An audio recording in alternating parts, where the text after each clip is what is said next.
O presidente dos Estados Unidos, Donald Trump, se reuniu ontem com Volodymyr Zelensky, líderes europeus, para encontrar o fim para a guerra na Ucrânia. Sobre este assunto, conversamos com o editor de internacional, Fabrício Naisky, que já está com a gente nessa manhã. Vai nos contar como que foi essa conversa, né? Bem mais cordial do que a última vez, né, Fabrício? Bom dia. Bem mais cordial, sim, Soraya. Bom dia para você, Nonato, todos que acompanham o Jornal da Manhã. Olha, sexta-feira, aquela reunião entre Putin e Trump, a gente terminou falando assim, poxa, poderia ter sido um e-mail, né? Não precisava Putin ter viajado até o Alasca para falar o que ele falou com o Trump. Era algo que poderia ter sido pontuado à distância. Essa reunião já na Casa Branca que aconteceu ontem se fez muito mais necessária, até pelo número de participantes. Além do presidente Volodymyr Zelensky, claro, Donald Trump, vários líderes europeus, incluindo a líder da União Europeia, Ursula von der Leyen, e também o secretário-geral da OTAN, Mark Rutte. Agora, são três lados aqui principais para a gente destacar. Vamos começar pelos anfitriões, pelos Estados Unidos. O presidente Donald Trump elogiou a reunião, disse que os Estados Unidos vão participar das chamadas garantias de segurança para a Ucrânia. Agora, como? Essa é a grande questão. O presidente não falou se os Estados Unidos vão enviar tropas, se vão fazer algum tipo de acordo. Isso tudo ainda não está esclarecido. Como sempre, Trump disse, nos próximos dias a gente vai anunciar, mas isso deixa um campo ainda muito em aberto, uma folha em branco a ser preenchida pelo presidente dos Estados Unidos. Vamos agora para o lado da Ucrânia, como você destacou, né, Soraya? Zelensky tinha ido para a Casa Branca lá no começo do ano, saiu de rompante daquela reunião depois de uma briga pública que ele teve com Trump e com J.D. Vance, o vice-presidente, no Salão Oval. Dessa vez ele já foi num tom mais elogioso, agradeceu várias vezes a ajuda norte-americana, incluindo a primeira-dama, Melania Trump, por conta de uma carta que ela enviou para Vladimir Putin. Ele falou o seguinte, essa reunião foi um grande passo adiante e nós vamos formalizar essa questão das garantias de segurança em até 10 dias.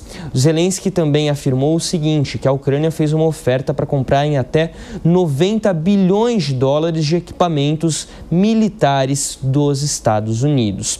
E aí tem o lado da Rússia, que foi informada sobre tudo o que aconteceu. Inclusive, enquanto Trump falava a sós com Zelensky, ele para a conversa para ligar para Vladimir Putin, segundo Trump, já para começar a pensar no que seria a reunião entre os dois.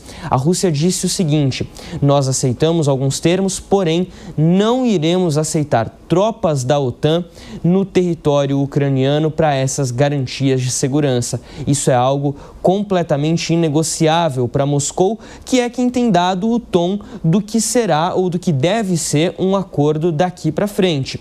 Então isso já muda um pouquinho o jogo, porque espera-se, o que tem sido muito debatido, é que as garantias de segurança incluam a presença de tropas estrangeiras em uma chamada zona tampão lá no território da Ucrânia. Ou seja, criar uma separação entre a área ocupada pela Rússia e a área defendida pela Ucrânia, com essa zona tampão ocupada por tropas estrangeiras. Agora a gente vai ficar de olho em alguns pontos. Primeiro, as reuniões que vão sair a partir daí. Expectativa para um encontro primeiro entre Putin e Zelensky deve acontecer na Hungria em até 2 semanas. E aí um encontro trilateral, Zelensky, Putin e Trump, aonde isso ainda ninguém sabe.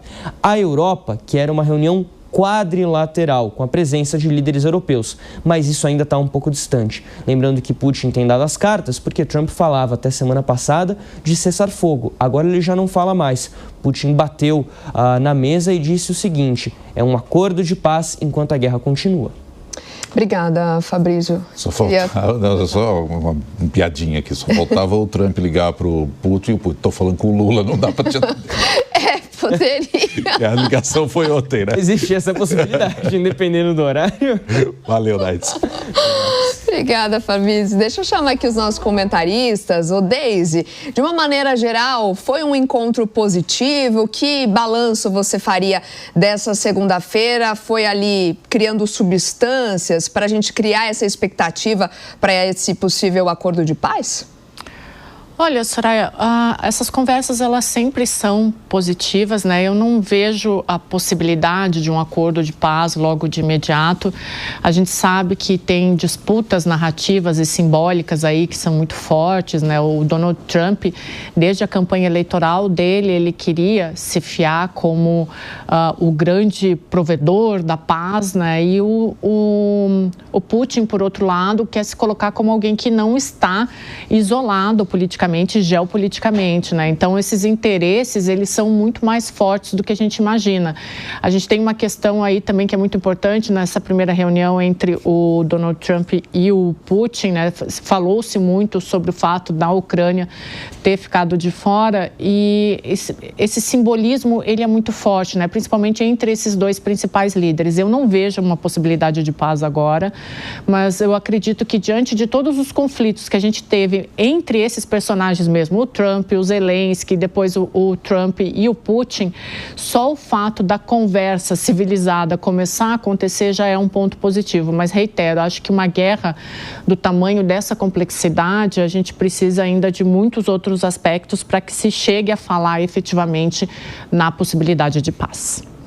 Zé Maria Trindade, como é que você viu esse encontro aí e essa, claro, preocupação também dos europeus com a possibilidade de avanço da Rússia à medida em que vai conquistando alguns territórios na Ucrânia? Mas, de qualquer modo, me parece que é um pontapé inicial mais interessante do que aquelas primeiras conversas quando o conflito começou, não?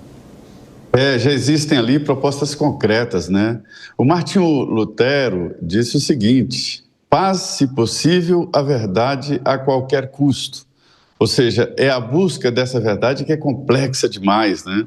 A Rússia tem as suas razões sobre a Ucrânia, e a Ucrânia muito mais razões em se defender. A guerra se transformou numa indústria, e os Estados Unidos sabem muito bem o que é lidar com esta indústria, lucrar dela e ter uma postura mundial de guerra. Os Estados Unidos sempre estiveram envolvidos em uma guerra. Às vezes em mais de uma guerra ao mesmo tempo, fora do seu território, claro. Então, assim, Donald Trump tem uma cultura de guerra. Ele nasceu vendo amigos irem para a guerra, ele nasceu, cresceu vendo amigos voltando ou não voltando de guerra. Então, para os americanos, esse é um processo normal. Nesse momento, o que está em jogo é exatamente uma tentativa, né, de fazer uma paz num conflito que seria regional e que tomou conta do mundo. Abalou o mercado financeiro, o comércio internacional e mostrou que os países devem se defender. Até o Brasil, que vinha investindo muito pouco em defesa, terá que fazer o dever de casa e em prevenção.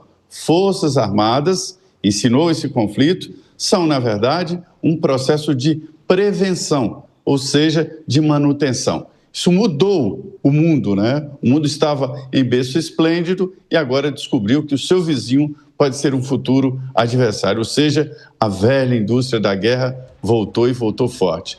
Donald Trump está fazendo ali um trabalho de interesse próprio, ele não quer continuar gastando na Ucrânia para manter essa disputa.